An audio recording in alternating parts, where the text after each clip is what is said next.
You know how some places in history just feel like they're buzzing with potential? That was Arad in the mid-19th Oh, century. absolutely. Imagine a city not just growing, but exploding, becoming this vital hub where commerce and industry slam together. You can't help but wonder, what was the secret sauce behind that incredible Right. growth? That's exactly the fascinating question we're digging into today. We're shining a light on Boros Béni, an engineer whose name might not ring an immediate bell, but whose work, Ooh. while laying down railway lines and managing water resources, was absolutely fundamental in shaping this rapidly evolving region. Right.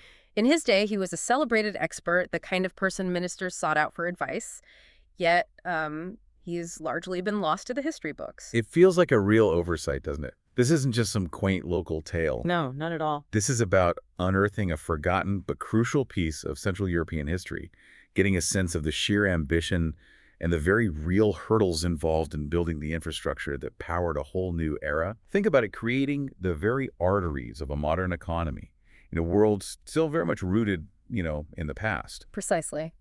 And to help us unpack this remarkable story, we've immersed ourselves in the story of Boris Benny and the Arad-Cenad United Railways.pdf by Pushkal Peter, translated by Gabriel Roman. Okay. It's a wonderfully detailed source that really brings this extraordinary individual and his contributions to life. Okay, so Oh. the rod is booming. We get the headline. Hmm. But paint us a picture with a bit more detail. What kind of growth are we talking about here? It was a truly dramatic leap. After becoming a free royal city in 1834, Arad, strategically located on the Muresh River, experienced an almost unbelievable surge. Right.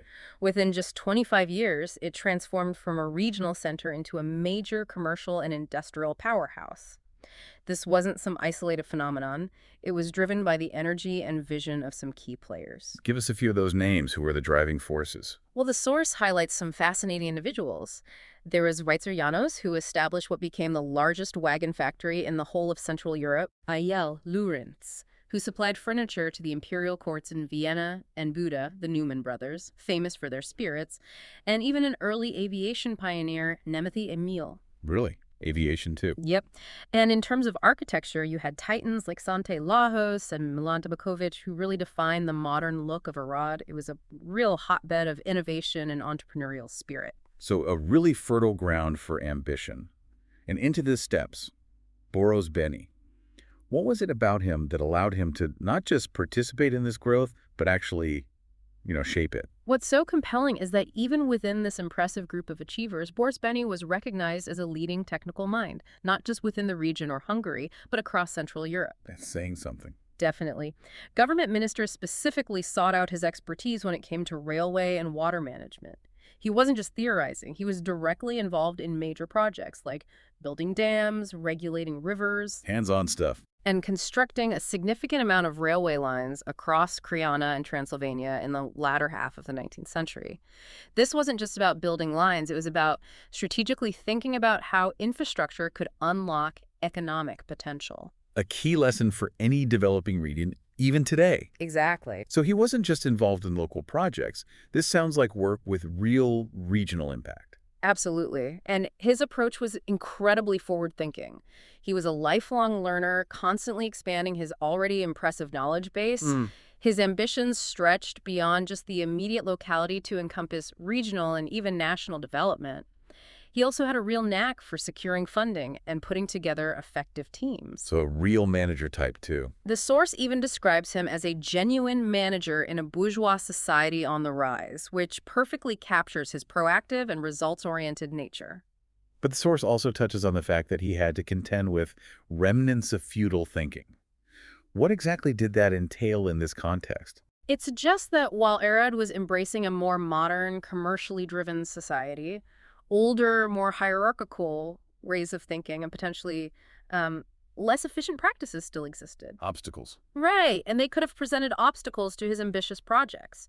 He was pushing for progress in an environment that wasn't always fully aligned with his modern vision. And it does feel like a bit of a historical injustice that someone who contributed so much has become relatively unknown. It really does. The source poignantly notes the injustice of fate and the ingratitude of the descendants and potentates of the times that followed, individuals who directly benefited from his work, But didn't remember him. but didn't actively preserve his memory. It highlights a recurring theme in history, the often uneven way in which contributions are remembered and celebrated. Okay, let's dial back a bit and learn more about Boros Béni the man. Where did this clearly remarkable individual come from? Boris Béni was born in Arad in 1839. His family had deep roots in the region, their nobility dating back to 1700.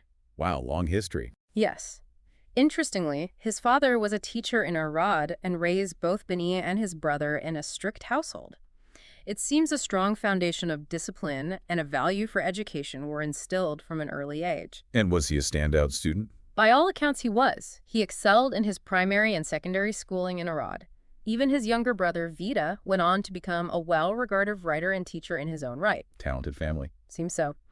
Béni himself achieved excellent results in his baccalaureate exams in 1857, setting the stage for his advanced studies. So he had the academic credentials. Where did he pursue his higher education? He followed his passion for engineering at two very prestigious institutions, the University of Vienna and later the University of Prague. Top tier. His focus was on road, railway, and water engineering, the very areas that would become the cornerstones of his career.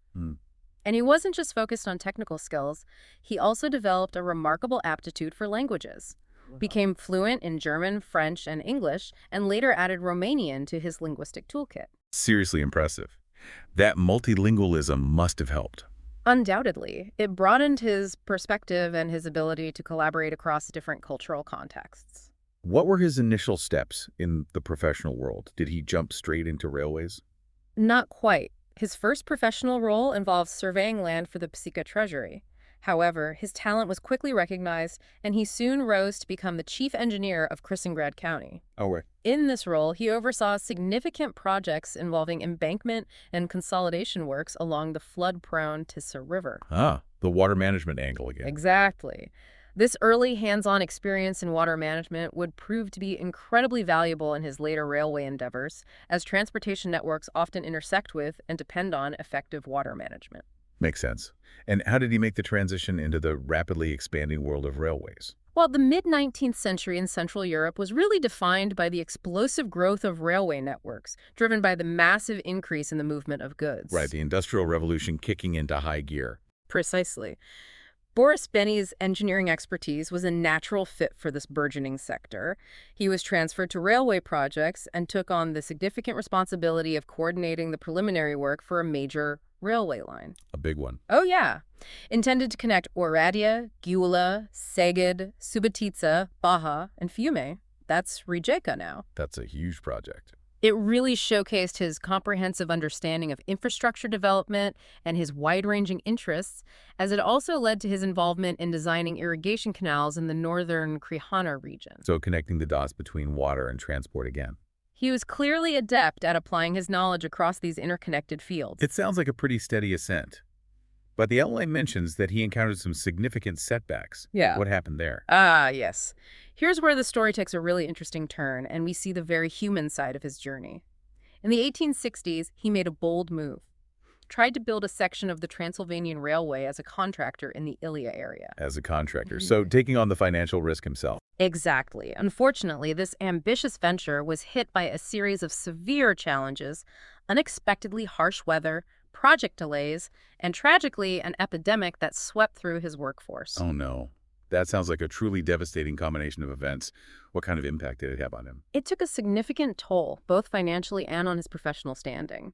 He faced a real drought of new commissions for several years afterward. A major blow. Which was a major blow to an ambitious young engineer with his track record. The source emphasizes that the decline in his professional prestige was particularly disheartening for him. His financial situation became quite precarious during this period. But he didn't let that define him, did he? He found a way to bounce back. Absolutely not. This really speaks to his inner resilience. He continued to invest in his professional development, pursuing further training in Sibiu, and successfully passing his rigorous state technical exam for construction. So doubling down on his qualifications. Right.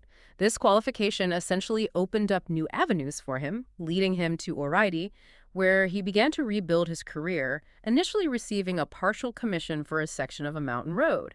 It was a fresh start after a very significant setback. And it seems that resilience was rewarded with the subsequent massive growth in railways. Tell us more about that boom.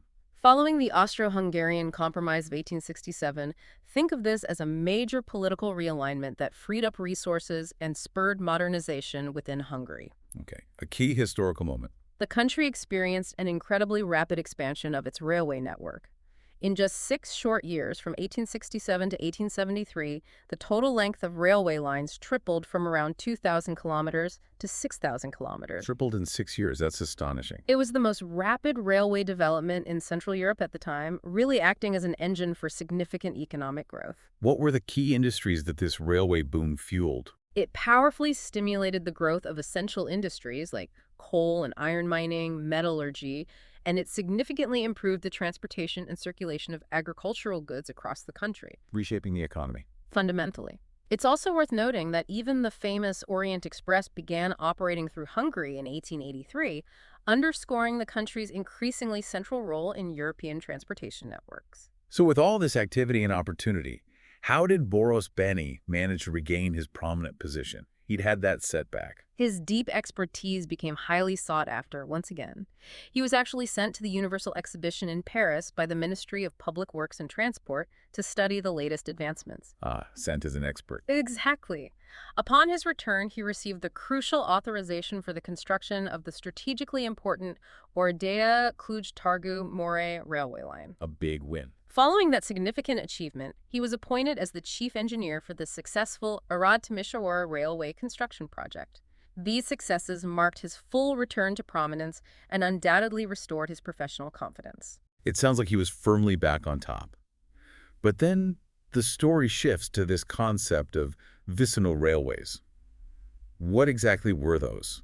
They sound different. This is where Boros Béni's truly innovative and forward-thinking approach really comes to the fore.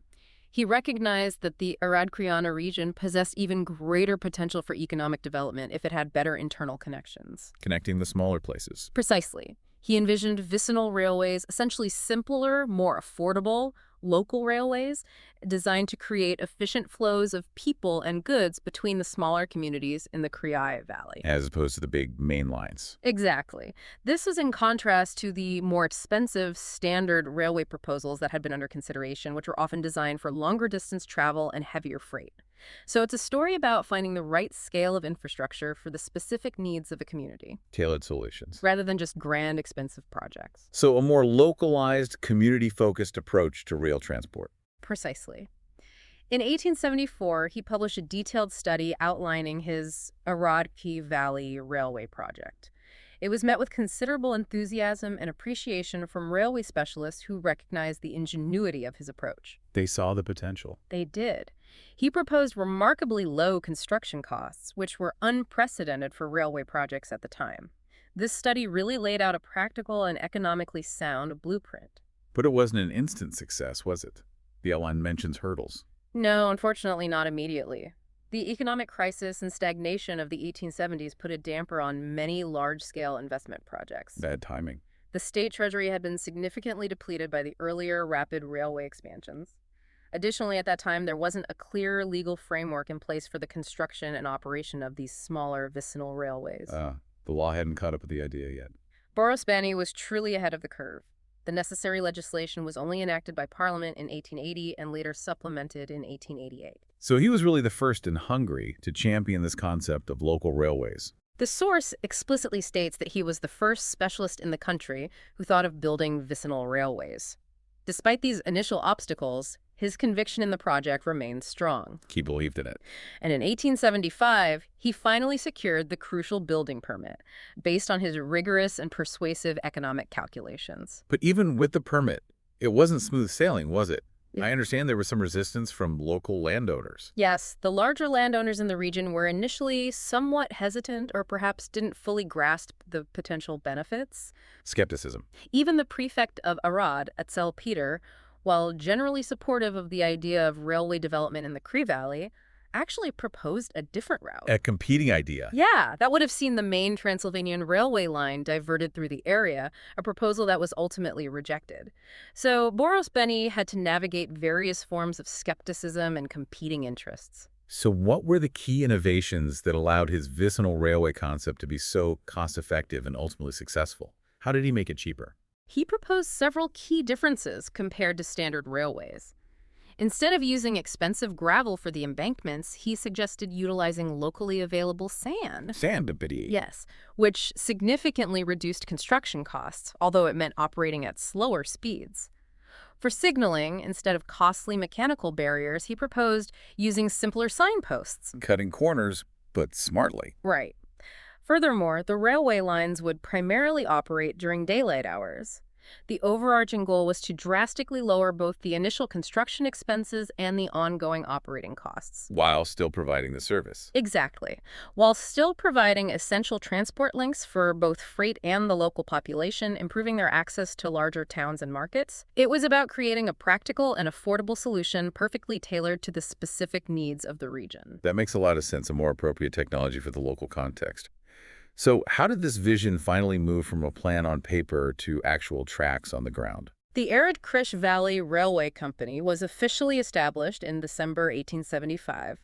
Boros Béni was elected to the board of directors, and in March 1876, he was appointed as the chief engineer director. Okay, the company is formed. This was the crucial step that moved the project into the implementation phase. And I imagine acquiring the necessary land was a significant undertaking. That's often a big hurdle. It was, but the source highlights the vital role played by local landowners who, recognizing the significant benefits the railway would bring to their properties and the wider region, generously donated agricultural land for its construction. Really? They donated it. Yes, this act of community support was a major factor in getting the project underway. And Boros Béni himself played a critical role in securing this crucial support, didn't he? He had to convince them. Absolutely. He strategically engaged with key individuals: Prefect Etzel-Peter, Chief Engineer Nakanabel Uden, prominent bankers like Andreni Karoli, and influential landowners such as Barons Bohus and Sigmund, the royal wine supplier Domani Yosef, Baron Urban Ivan, Sanoselensky Robert, and Varjasi Yosef. A lot of important names there. He skillfully appealed to their personal interests, demonstrating to them that this wasn't just a risky venture, but a sound long-term investment opportunity that would benefit the entire region. He was a highly effective advocate for his vision. And that persuasive effort paid off in a tangible way, like actual money. It certainly did. These influential individuals were so convinced by his arguments that they collectively provided a personal guarantee for a substantial mortgage loan of 300,000 forints from the Arad County Savings Bank. This crucial financial backing finally paved the way for the actual construction to commence. So when did the first trains finally start rolling? Must have been a great day. The first section of the railway, connecting Arad and Pankota, a distance of 41 kilometers, was inaugurated on February 1st, 1877. That was a truly momentous occasion for the region. I bet. Over the following years, the network expanded steadily. Inno to Sibiai in 1881, Mako to Mezerheges in 1883, Kitikihaza to Chihanekri in 1884, Chihanekri to Santana in 1887, and Sibier to Gurahones in 1888. Steady progress. And interestingly, an existing industrial railway line between Inno and Chermai was also converted for public use in 1888, further adding to the growing network. It sounds like the success in Arad created a wave of similar development in the surrounding areas. What happened in neighboring Cenad County? Did they get inspired? Exactly. The clear progress and positive impact in Arad served as a real inspiration for Cenad County. With the strong support of their prefect, Lonovex Yosef, they established the Arad-Cenad Railway Company. Another company. And demonstrating the high regard in which he was held, they appointed Boros Béni as their general manager. So he was now simultaneously leading railway development in two separate counties. That's a significant responsibility. He must have been incredibly busy. It was, and under his continued leadership, the Arad-Mizahegis line was constructed in 1882, followed by the Kizambor-Mako section in 1883. They also built 8 new stations along their main lines. Expanding fast. What's particularly notable is their strategic deployment of narrow-gauge branch lines, which extended over 130 kilometers. Narrow gauge. Why narrow gauge? These were crucial for reaching areas that were geographically challenging for standard gauge railways. More rugged terrain, tighter curves, cheaper to build too. Ah, practical again. A prime example was the scenic 22-kilometer tourist line between Sibiai and Oniesa, championed by Count Wenkheim. A tourist line even back then. Interesting. That's a substantial and interconnected network taking shape. And it all eventually led to a formal unification, didn't it? Combining the two companies. Makes sense for efficiency. It did. In 1893, recognizing the benefits of greater efficiency and coordination, the two companies merged at Boros Béni's suggestion, forming the United Railways Arad-Cenad, or ACSEV. ECSEV. Got it. This created a single, more powerful entity overseeing the entire regional railway system. They continued their expansion, inaugurating the Gurahon-Varfuri-Hamaju-Brad line between 1895 and 1896, adding another 55 kilometers to their network. So what was the final total reach of this impressive United Railway system? How big did it get? The entire ACSCV network eventually reached a total length of 415 kilometers. 415 kilometers. That's substantial. What's truly remarkable is that this extensive infrastructure was developed entirely through private funding. From shareholders and local landowners, there were no direct contributions from the state treasury. All private money. That's quite something for that era. It really is. The company established its central headquarters in Arad, and several key buildings became enduring symbols of its success and ambition. Tell us a bit about some of those landmark buildings. I imagine they were quite grand. There was the always bustling Central Station, the modern electric railway station built in 1906. Electric in 1906. Yes, for local trams connected to the main station, and the Grand Palace of the Regional Directorate of Railways, which was inaugurated in 1913. In Cenad, they had the impressive Cenad Palace, which served as the company's head office and was constructed between 1888 and 1892. They were clearly building for the long term. Absolutely. The company even operated its own savings bank, strategically located on the central boulevard in Arad. Beyond just transportation, they also ran various industrial units, Like what? including repair workshops for their rolling stock, forestry workshops to manage their timber resources, ballast factories for maintaining the tracks, stone quarries for construction materials, and even a cement factory. Wow, a vertically integrated operation almost. It illustrates the truly integrated scale of their operations. Boros Béni was clearly the driving force behind this remarkable organization. How long did he continue to lead it? Boros Béni served as the Director General of this prestigious and influential institution until his untimely death on April 15, 1896. Relatively young then, given when he started. What happened? Tragically, his passing was due to a recurrence of malaria, which he had contracted earlier during his travels in Italy. Malaria. Tough way to go. His death was met with widespread public mourning, and he was laid to rest with considerable ceremony in the Eternitatea Cemetery in Arad. It sounds like he was much more than just a railway engineer. He was a truly respected community leader. Absolutely. His involvement extended far beyond the railway company. He was a significant shareholder in numerous other enterprises and actively participated in various civic organizations dedicated to the betterment of the region. And politically active, too. Yes, he was deeply engaged in social and political life, representing the Innu constituency of Arad County as a member of parliament from 1887 until his death, advocating for the needs of his constituents and the broader development of infrastructure. The outline mentions a couple of anecdotes that really illustrate his character. Could you share one or two of those with us? They bring people to life. Certainly. One particularly touching example is his personal involvement in the rescue efforts during the devastating floods that struck Szeged. The Szeged floods, right? Major disaster. He even used his own boat to personally help rescue victims trapped by the floodwaters, demonstrating his deep sense of civic responsibility. Didn't just direct, got his hands dirty. Yeah, exactly.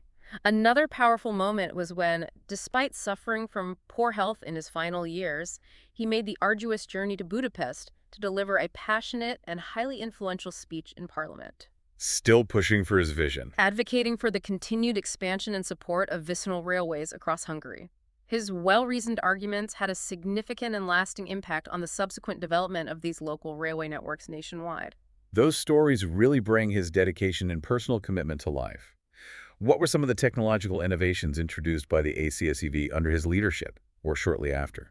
The ACSEV was a real pioneer in adopting new technologies. They were among the first railway companies in Hungary to experiment with and then regularly operate rail cars. Real cars, like self-propelled carriages. Exactly. Beginning their trials in 1890 and establishing regular service by 1903. In a clear tribute to their founder, they even named their first standard rail cars after Boros Béni. Nice touch. Their fleet of rolling stock evolved significantly over time, transitioning from steam to more modern petrol and then diesel locomotives, many of which were actually manufactured locally in Arad and later in Budapest, Supporting local industry, too. showcasing the region's growing industrial capabilities. By 1908, the ACSCV was transporting impressive numbers of both passengers and freight, clearly demonstrating the vital role the railway played in the region's economic vitality. And how did the ACSEV compare to the broader railway landscape within Hungary at that time? Was it a big player? By 1914, the extensive network of vicinal railways in Hungary, including narrow-gauge lines, actually exceeded the total length of the main railway lines. Really? More local lines than main lines? Yes, really underscoring their widespread importance for regional connectivity. The ACSEV itself possessed a substantial fleet of rolling stock, reflecting the scale of its operations and its significance within the national transportation infrastructure. And Boros Béni contributed intellectually, too, you mentioned. He did. He authored scholarly works on various aspects of railway construction and pricing, further solidifying his reputation as a leading expert. It's clear his impact was both practical and intellectual. What happened to his legacy and the ACSEV after his untimely death? You mentioned the company eventually dissolved. Following his premature passing, an area in Arad was named in his honor, a testament to his immediate impact, although that designation only lasted until 1919. Politics changed things. Yes.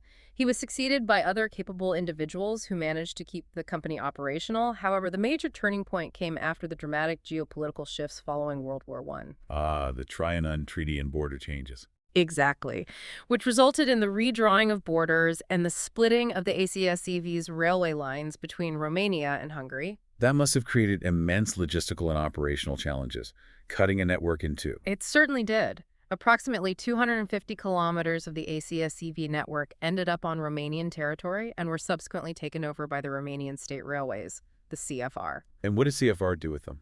Unfortunately, CFR discontinued the innovative railcar operations and halted significant further investment in those lines. They stepped backwards in a way. The remaining portion of the company in Hungary, under the leadership of Karamzay Frigyes, attempted to adapt by diversifying into related industrial activities, like cement production.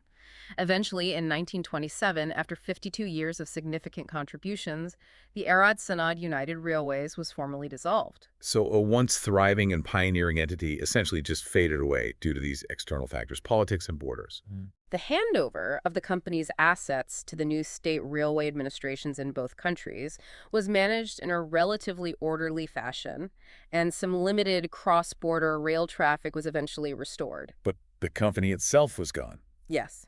And in a rather poignant detail, the source highlights the astonishingly rapid forgetting of Boros Béni's name and his considerable achievements within the Romanian-speaking population in the region. Forgotten so quickly. His remarkable story and the significant history of the ACSAV are largely absent from local historical accounts and monographs. That's a real shame, especially considering his groundbreaking work and the vital role the railway played. Is there any hope for a renewed recognition of his contributions today? The author of the source expresses a strong hope that Boros Béni will finally be given his rightful place in a future exhibition dedicated to the technological history of Arad, That would be good. and that a commemorative plaque might be installed on the former ACSEV headquarters building. There's also mention of missed opportunities for proper commemoration on past significant anniversaries of his birth. Any other signs of remembering? Interestingly, there have been some recent discussions and even feasibility studies exploring the potential for reopening some of the old cross-border railway lines. Really? Reconnecting the network? It's being looked at, which could perhaps spark a renewed interest in the rich history of these railways and their visionary founder. It would be truly fitting to see his legacy properly acknowledged. He clearly sounds like he was a pivotal figure in the development of Central European infrastructure. Absolutely. Boros Béni was a true pioneer of railway construction in this crucial part of the world, and his remarkable story deserves to be widely known and remembered. So as we wrap up this deep dive, what's the core message or key insight that we should take away from the story of Boros Béni and his railways? What sticks with you? For me, it's the profound and lasting impact that one individual's clear vision, unwavering determination, and technical expertise can have on the development of an entire region. One person making a huge difference. Boros Béni's innovative spirit and tireless initiative were absolutely instrumental in transforming the Arad area and significantly shaping the broader landscape of Hungarian railways. His story powerfully underscores just how crucial infrastructure development is to fostering societal and economic progress. It really makes you think about the often unsung heroes in our own local histories, doesn't it? Hmm. The individuals whose hard work and innovative ideas laid the very foundations for the world we live in today, Hmm. but whose names might have sadly faded from popular memory over time. Precisely. And it raises a really important question for us to consider.